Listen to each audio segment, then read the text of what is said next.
Assalamualaikum warahmatullahi wabarakatuh. Ketemu lagi dengan saya Yelisa Miful Rahmah. Di sini saya akan melanjutkan review buku Sayangi Dirimu Berhentilah Menyenangkan Semua Orang bab 3, yaitu yang selanjutnya itu ada bagian keputusan tanpa tanggung jawab. Jadi dimana kita ketika kita mengambil keputusan itu, kita harus bertanggung jawab dengan apa yang telah kita putuskan. Kemudian ada juga orang yang meminta pendapat kepada orang lain, karena memang pendapat orang lain itu bisa merubah keputusan apa yang ingin kita ambil. Misalnya mudah terpengaruhi kayak seperti itu. Jadi seharusnya kita itu tidak boleh mudah terpengaruh, karena ketika orang seperti itu meminta pendapat terhadap orang lain, orang itu cenderung pasti akan memutarbalikkan fakta.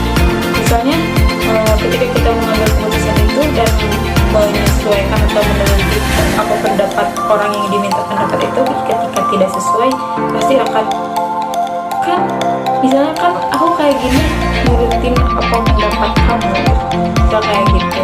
Karena kalau sebisa mungkin gitu kita menjauhi orang-orang yang bukan menjauhi, saya lebih ke kayak kita gak boleh deket orang yang minta pendapat.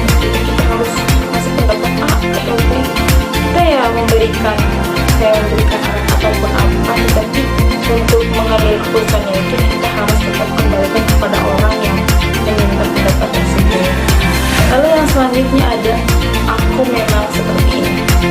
Jadi di sini itu menceritakan yang berangkat dari kesadaran akan perbedaan manusia, tumbuhlah toleransi untuk menghargai satu sama lain.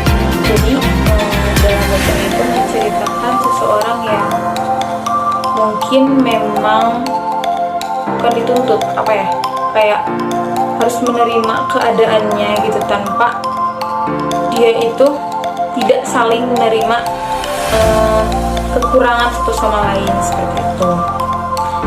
Dan seseorang yang berusaha mengubah orang lain itu artinya tidak bisa menerima keunikan yang berbeda-beda.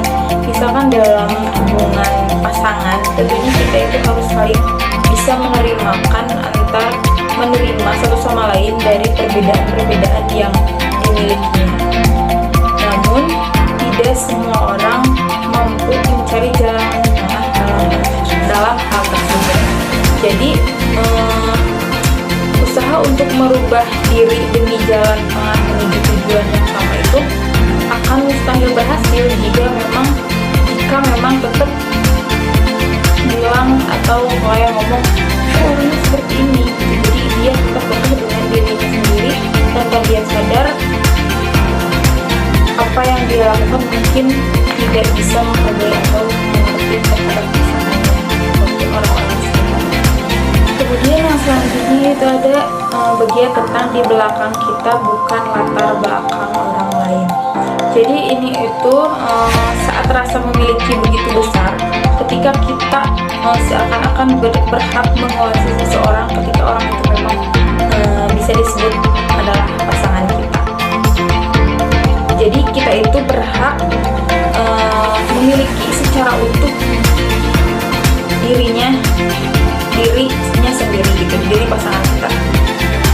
Namun pada kenyataannya kita tidak akan pernah mengetahui latar belakang seseorang itu secara jelas atau secara benar-benar mengetahui, karena kita tidak ada di latar belakang itu, kita tidak ada di hidup pasangan kita sebelum kita menjadi pasangan. Pada bagian ini itu menceritakan istrinya yang selalu mengkritik suaminya karena semuanya itu memiliki sifat tertutup, atau mungkin kata-kata sekarang itu lebih ke introvert mungkin seperti itu. Dia itu selalu memiliki pendapat yang berbeda, namun pendapat itu memang kuat karena